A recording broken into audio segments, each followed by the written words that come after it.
Que la gracia de Dios sea con cada uno de nosotros, que nos proteja. Quiero leerles el primer versículo de este texto. Dice así: hermanos, quiero que entiendan este misterio para que no se vuelvan presuntuosos. O sea, ¿qué es lo que nos va a decir el apóstol Pablo en esta ocasión? Lo que nos va a decir es para que no nos creamos los cristianos, los gentiles.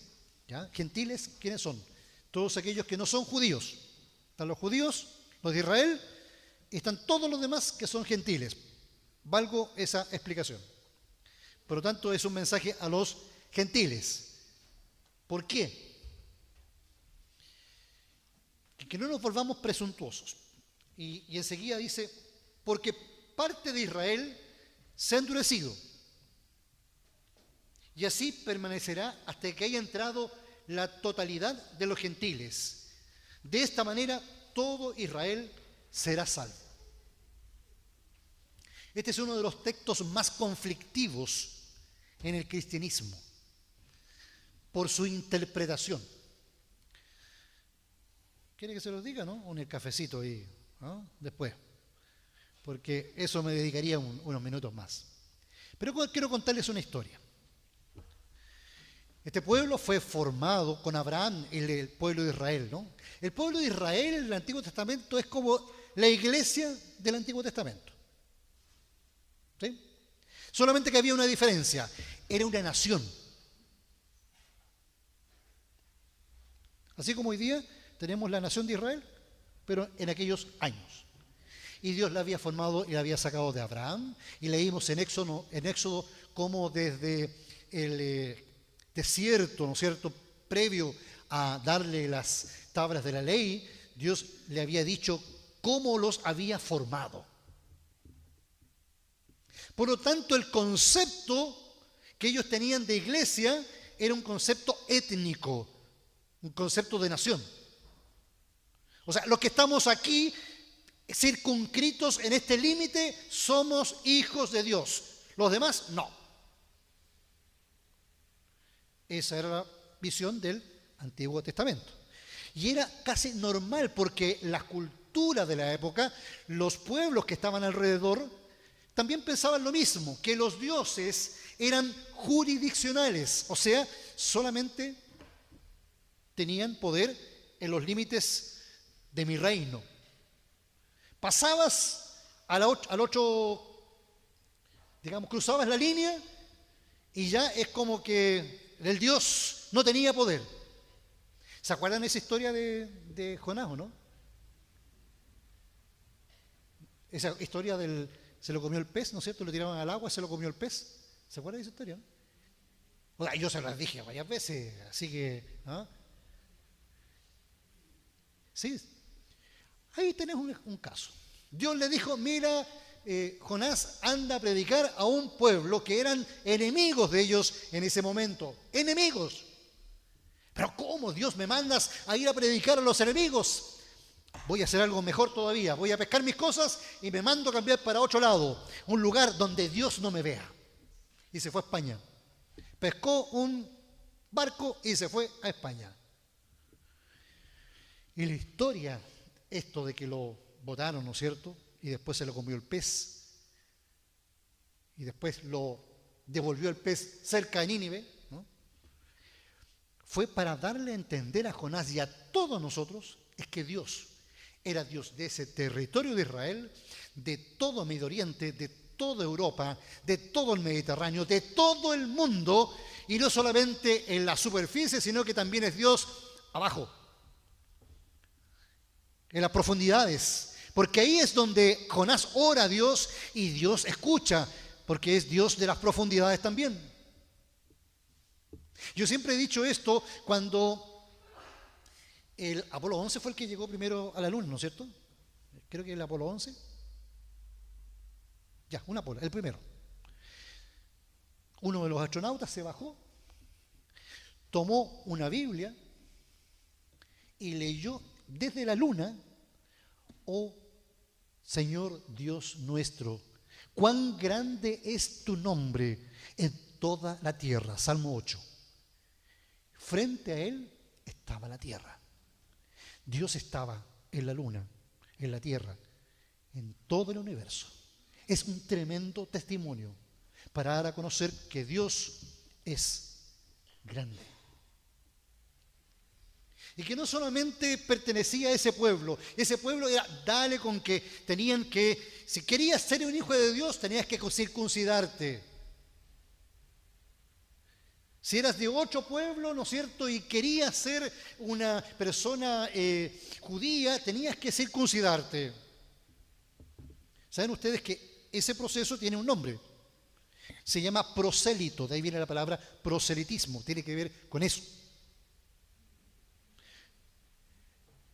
Bien, podría ser bien hasta ahí, pero Dios le había dicho a este pueblo que su función no era que ellos sean el centro de atención, sino que ellos deban mostrar a Dios a otras naciones. Que todas las naciones, que todos los pueblos puedan conocer a este Dios grande, a este Dios bondadoso, a este Dios creador, a este Dios que sustenta la raza humana, que hace salir, ¿no es cierto?, el sol sobre buenos y malos. Los salmos nos hablan de eso.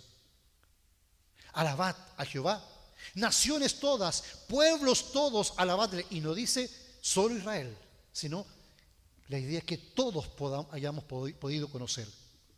¿Pero qué pasó con este pueblo? No lo hizo. Inclusive, aún más, un problema más grande, y cuidado con esto, que llegó el Dios mismo a aquellos que alababan.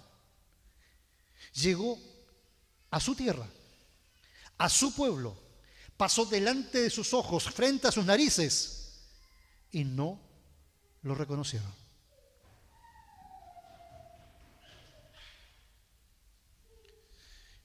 Debido a eso, justamente la función para la cual Dios levantó ese pueblo no se estaba cumpliendo. O en parte. Porque cuando llegó Jesús, algunos del pueblo de Israel, algunos judíos, sí creyeron, pero la gran mayoría no. Entonces, por eso dice el texto que ellos, de alguna forma, fueron reprobados y otros aceptados en parte. ¿Pero qué permitió eso? Permitió que el amor de Dios derechamente se extendiera y atravesara las cortinas de la cultura, de la raza, de la etnia. Quiero dar a conocer un solo caso. En tiempos del Antiguo Testamento, para alabar a Dios, tú tenías que alabarlo en hebreo. En tiempos medievales, para alabar a Dios en la iglesia cristiana, tenías que hacerlo en latín.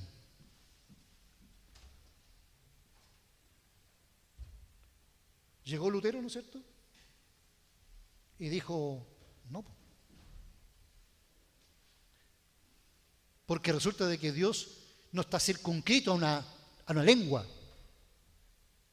Y es por eso, ¿qué es lo que hizo Lutero? Tradujo la Biblia al idioma del pueblo, porque Lutero dijo, yo necesito que el pueblo sea, en su idioma, conozca el Evangelio. Y levantó escuelas. Ustedes saben que se desarrolló debido a eso. Y más aún, bueno, estamos en Chile, justamente también.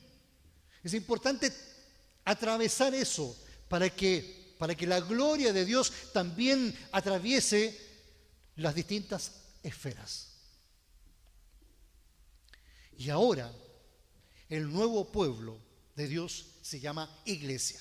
¿Y qué misión tiene la iglesia? Dar a conocer el amor de Dios, dar a conocer a este Dios que es grande. Por eso que la iglesia tiene que abrirse, tenemos que ser testimonio, y un buen testimonio del amor de Dios.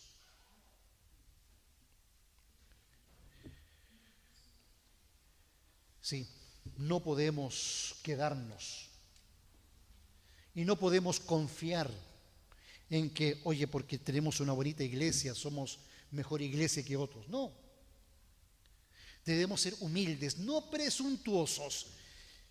No decir, ¿no es cierto?, que yo pertenezco a la iglesia luterana, así que perdóname. No, debemos ser humildes. El mismo apóstol Pablo tenía un montón de chapitas. Él decía, miren, yo soy de la tribu de Benjamín, hebreo de hebreos, en cuanto a la ley fariseo, pero todas aquellas cosas las dejo a un lado por el supremo conocimiento del Hijo de Dios. Les invito a que podamos absorber el conocimiento del Hijo de Dios, porque es tan grande, tan hermoso, que ha partido la historia en dos, antes y después de Cristo en Occidente. Hoy día, con esa humildad, pero también con la alegría, debemos ir a las manos de Dios para que podamos nosotros cumplir lo que Dios quiere, que su gloria sea conocida en todo el mundo. ¿Cómo lo hacemos? Con nuestra alabanza, con nuestras acciones, con la oración. Que Dios nos guarde y nos ayude a ser buenos hijos de este pueblo de Dios.